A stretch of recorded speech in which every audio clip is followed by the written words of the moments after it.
Good afternoon, ladies and gentlemen. I've made a few notes. After all this wine, that's very necessary. May I say, seriously, it's a great pleasure to welcome you all here today, and a great privilege as well. And I thank you very much for coming to this special occasion for us. And I have to admit, I didn't always see this coming. All I can say is thank the Lord for internet dating. Now, I know it's not been the easiest of years for planning this event, and I really do compliment the Tewkesbury Park Hotel for offering us this wonderful experience for us. Not an easy task, I think, in the circumstances. Yeah. I know you've all come from far and wide today to celebrate with us, but there are others that haven't been able to be here, but I know they're thinking of us. So we thank you all, friends and relatives from wherever they came, and our new family and friends from Swindon. Traditionally, I have to say something about the bridal pair. Now, Juliet, when she was little, was a perfect scamp. She liked nothing so much as to fling off all of her clothes, run round the garden, and splash in the pattern pool on a summer's day. As the school days soon revealed that she had a bit of academic ability, and she went on to Lady Margaret Hall in Oxford, where she studied biological sciences. She was top scholar of the year, and she graduated with first-class honours. After that, she won a studentship to undertake research in the field of cell biology, and she spent many happy hours sequencing genomes. While at Oxford, she also took up figure skating and became pretty proficient because she could do a couple of toe loops and axles, and she was actually placed in open competition. However, Juliet's great love had become horses and riding. Soon after we moved to Toddington, we signed her up for lessons at Mill Farm Stables. And she loved it from day one. I hope Pam won't mind me saying she's quite a strict instructor. But it was just what Juliet needed. And when the time came for Juliet to want her own horse, Pam wisely intervened to stop us buying a pretty flighty filly and offered us a trusty old school pony called Clyde. Makes me cry, this. He was not much to look at, but could he perform? With him, Juliet won countless rosettes, several competitions, and including a one-day event at a local competition centre. Pam stepped into Jay's life once again when she returned home from Oxford without any immediate plans. And Pam suggested she might like to work part-time for her in the yard there, and she would stay there till this day. However, by then, horses were no longer the only thing in Jane's mind.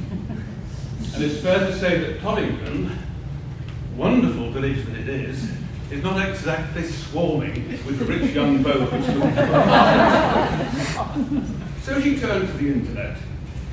The huge advantage of internet dating is that the pair can actually find out in advance whether they have anything in common, so that when they do meet, they can quickly cut to the chase. And they did. Sam, meanwhile, did not put a foot wrong. He probably won over Juliet before he did Jay. You won over Teresa both before he soon did. saw him as the son we never had. His judgment was impeccable. He brought flowers when flowers were required, wine for our meals when we were about to eat, and incredibly complicated games when we needed a challenge. Actually, he probably slipped up a little bit on that last one because, of course, he won all the games in his cup. The final clincher was, of course, that he came from Leeds. And I come from Leeds, and he's, of course, Leeds United. Sam and Jay's first physical date was scheduled for the Cotswold Wildlife Park, and they arranged to meet by the toilets. Quite appropriate for the Hewitts, because we never go anywhere without sussing out cat facility first. It was in the same location last year that Sam asked the question, and Jay said yes. Their shared love of animals continued to be a prominent theme in their courtship.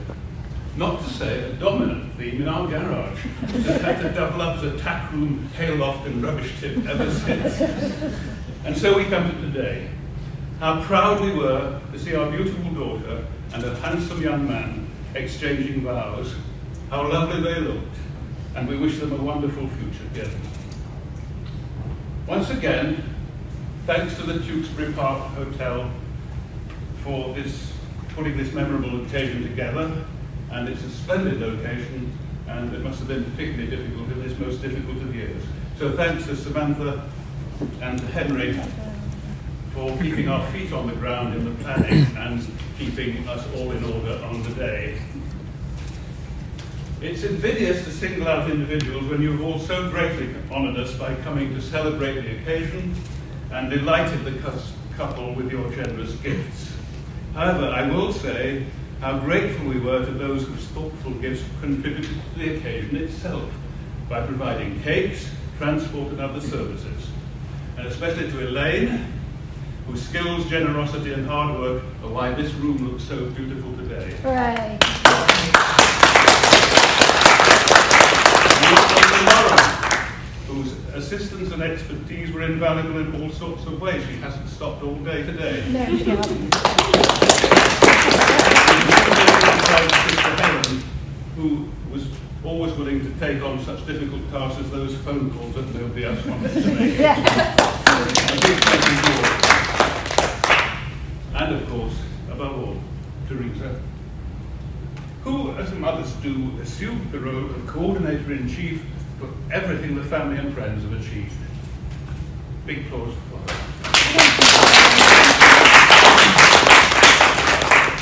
My final duty is to remind you that there are people that are not with us today through health or current restrictions. We are thinking of them and thank them equally for their support and generosity. May I therefore ask you to raise your glasses and drink to the health of absent friends. Absent friends. Thank you, ladies and gentlemen. May I now ask you to give your attention to the groom himself, Mr. Sam Whittaker.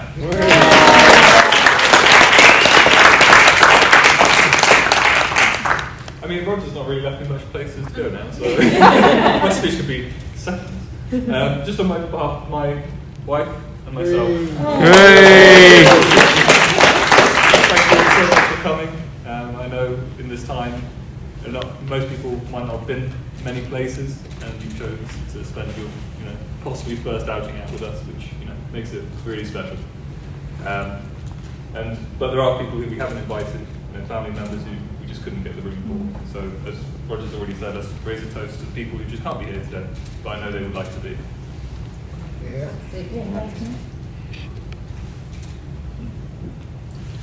So I've got some special thank yous as well.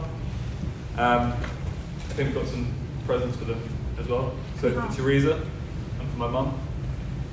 So Teresa, as Roger said, has made all the phone calls. She's made our wedding run as smoothly as possible. So this is for you. Oh, how lovely. Oh, thank you. Arranged everything for us.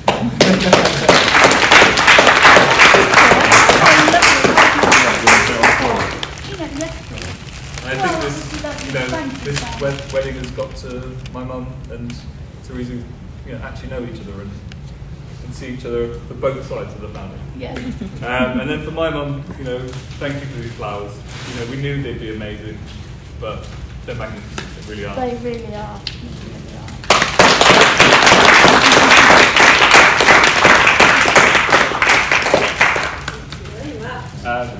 I'm afraid Noah doesn't have a special present, but she's been an amazing baby for this whole event. Yeah. So special thank you to Noah. And then just for my own personal thank you to Teresa and Roger for accepting me into the family and making me feel properly loved. Very easy. It's been great getting to know you over these last few years. We've spent lots of happy times together, and many more to come, I expect. I hope so.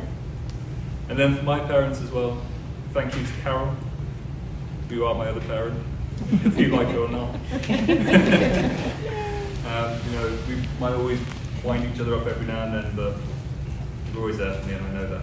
Yeah, I love you, darling. And then thank you to Mum for making me the man I am today. Luckily I took after you. I inherited your brains. Fortunately, I inherited my father's hair.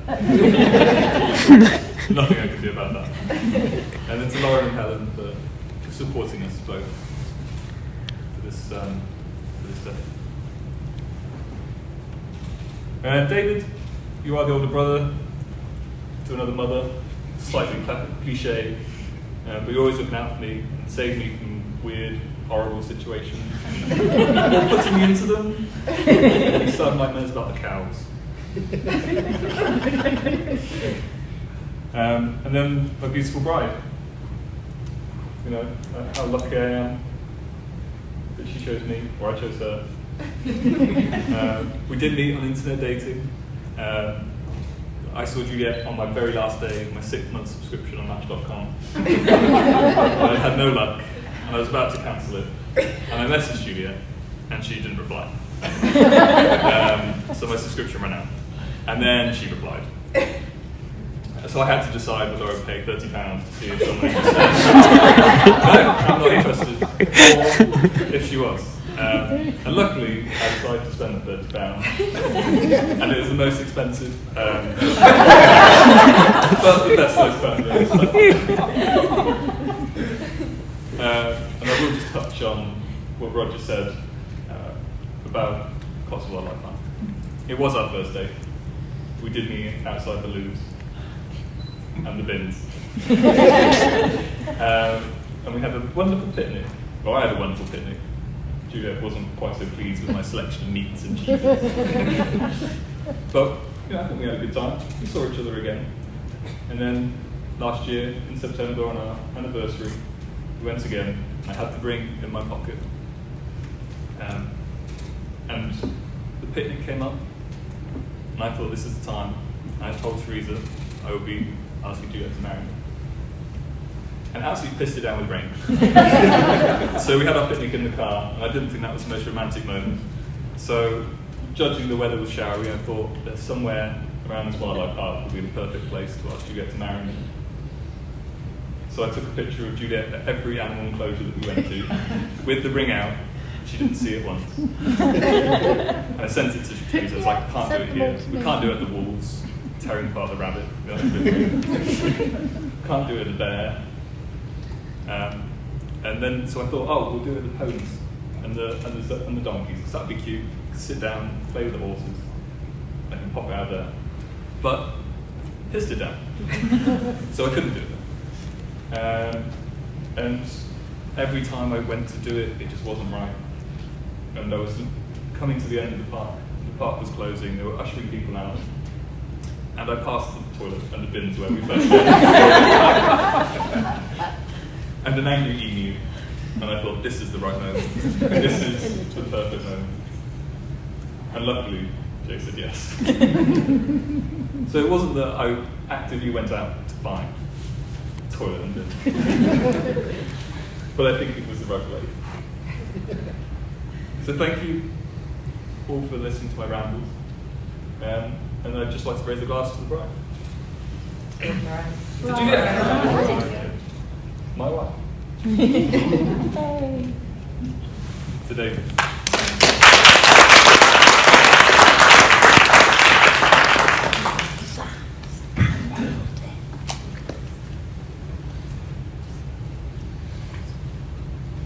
Oh, yeah, sorry, I was just listening to ramblings of a Drunk woman.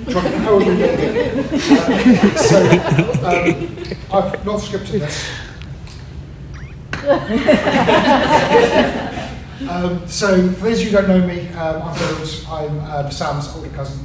I'm about 5 years older than him, which is great because that means I've witnessed every mistake he's ever made. But unfortunately, I did have to run my speech by a number of people, and about 80% of it has been cut out. So I'm actually going to get away with it for now. A lot of the thanks and phrases have already been spoken about by Roger and Sam. Obviously, COVID is upon us, and people couldn't make it. But what I really like about this is that I've been looking forward to something for a good 6 months. And this has been the something I've been looking forward to. And I hope that everybody else here has been looking forward to putting on a suit, discovering it doesn't fit anymore, and going out and buying a new suit. So, Juliet, looking absolutely lovely today. She was very, very eager to be here today. I was standing on guard outside the front of the building. I had to turn her away 3 times. Not because we wanted her to be here, we obviously did, but there's a registrar, there's a process, there's legal problems with her being there. Yeah. So I had to turn her away a number of times. So please accept my apologies for turning away so abruptly and rudely, because I couldn't believe it. The bride has to be late. Never has a bride been 50 minutes early before her own wedding. So, yeah, looking lovely today, absolutely beautiful. I do wonder what you're seeing in Sam today. Actually, no, that's me. Sam's always been a big hit with the ladies, because actually Sam is quite a looker. Or foyer, I think, is what they actually So, also like to thank the mothers. You put this today, everyone knows that you did the hard work. I'm not going to drum on about that because Roger covered it, and so did Sam. So that's that whole hard outwork. So, I alluded to that I have known Sam my whole life, and my whole life as well. Mostly yours, actually.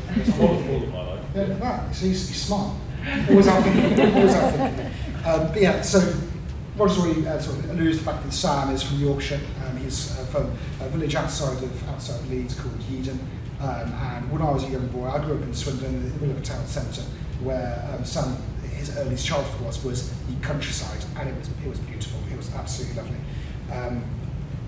And there are all sorts of videos going back through his history, living in the North Yorkshire sort of area, or South Yorkshire area rather, including the time that he broke into his mother's makeup drawer, aged 3 or 4.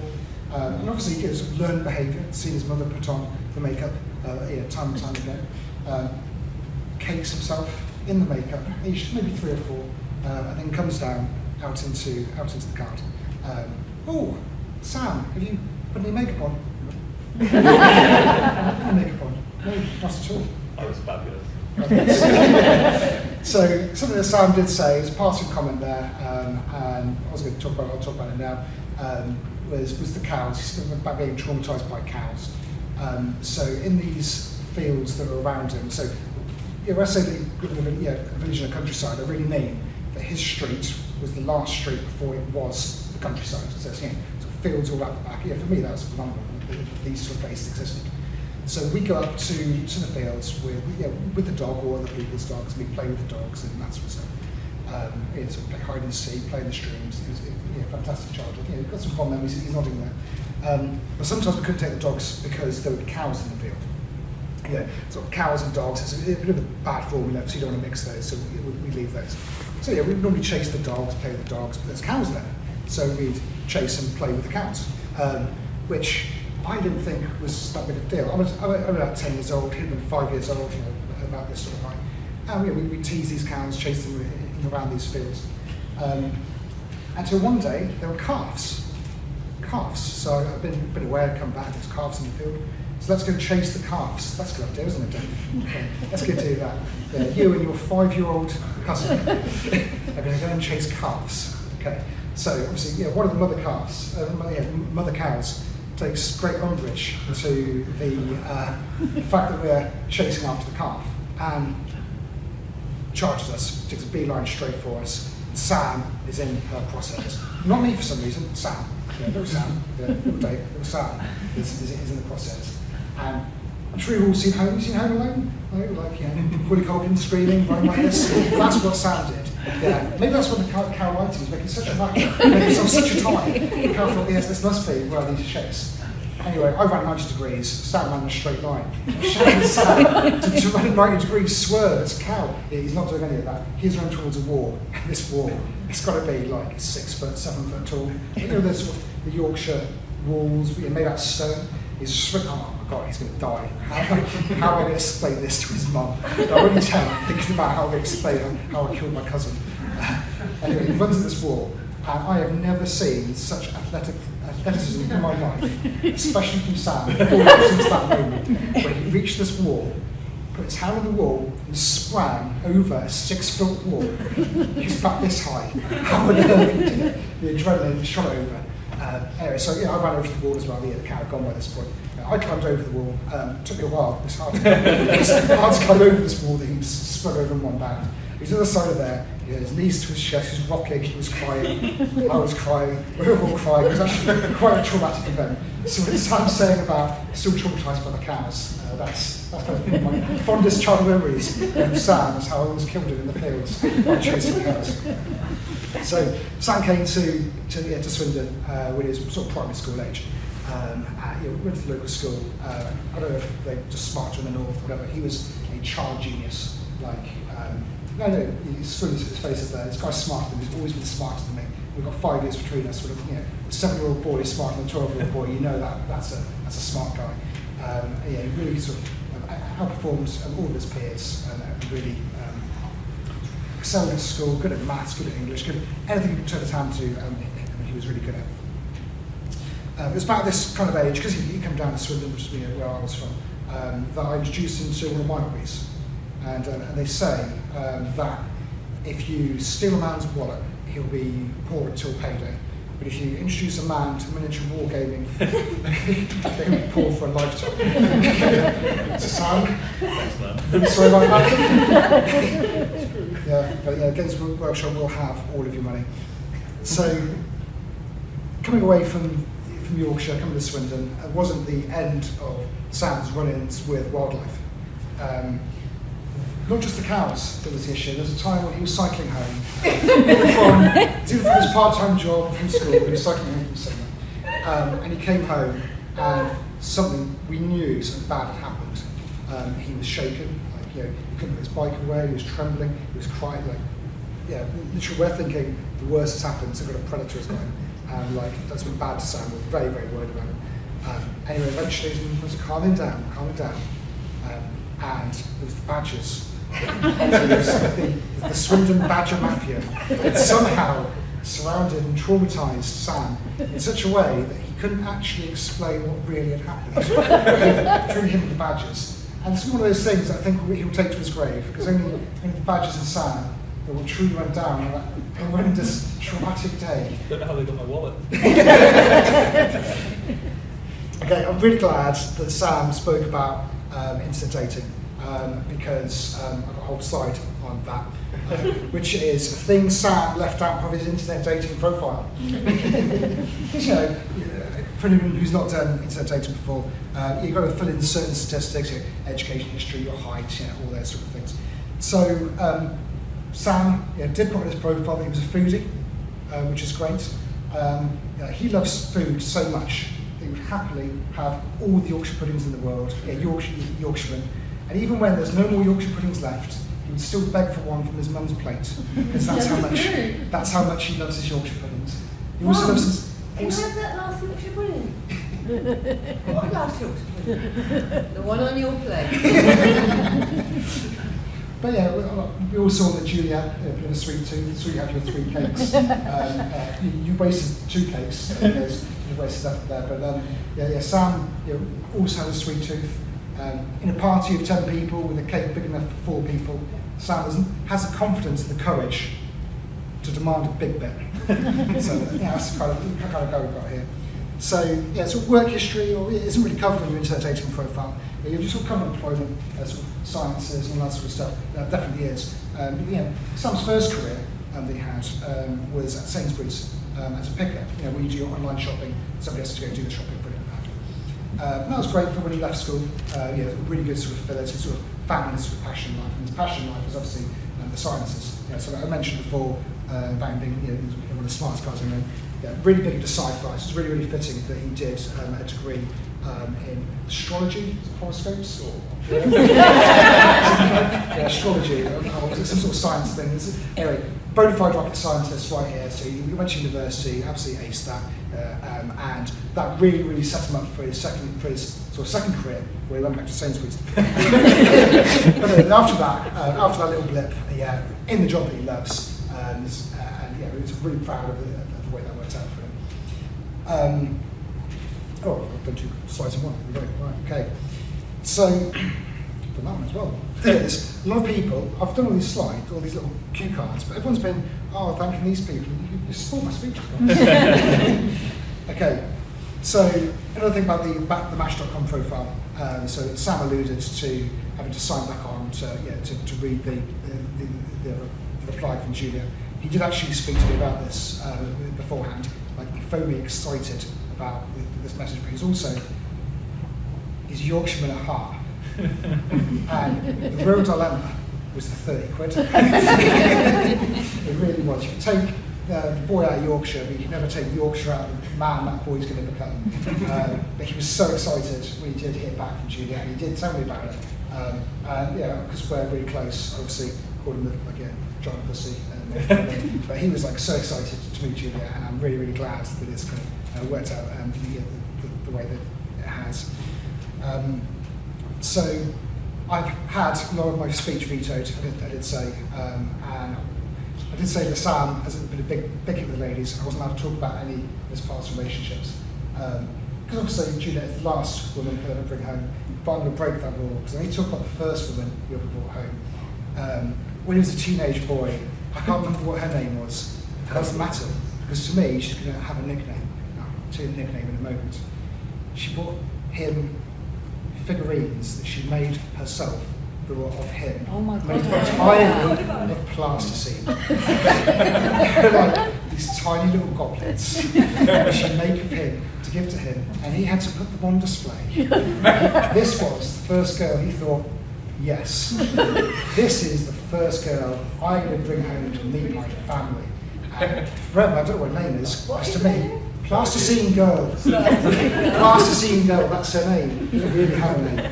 But really absolutely delighted with Juliet. Marked improvement on the first one. That was the first date as well. As a first date. Yes, on the first date. But whilst Plasticine Girl brought him models of himself, plasticine, Juliet brings him his happiness and joy. I do hear you sort of joking, laughing with each other, and really sort of brings a warmth to my heart to see that you are coming into our family. And I really would like to welcome you to the family. Thank you, Robbie. And I would like to propose a toast. The toast is to the happy couple. Happy couple. Happy couple. Oh.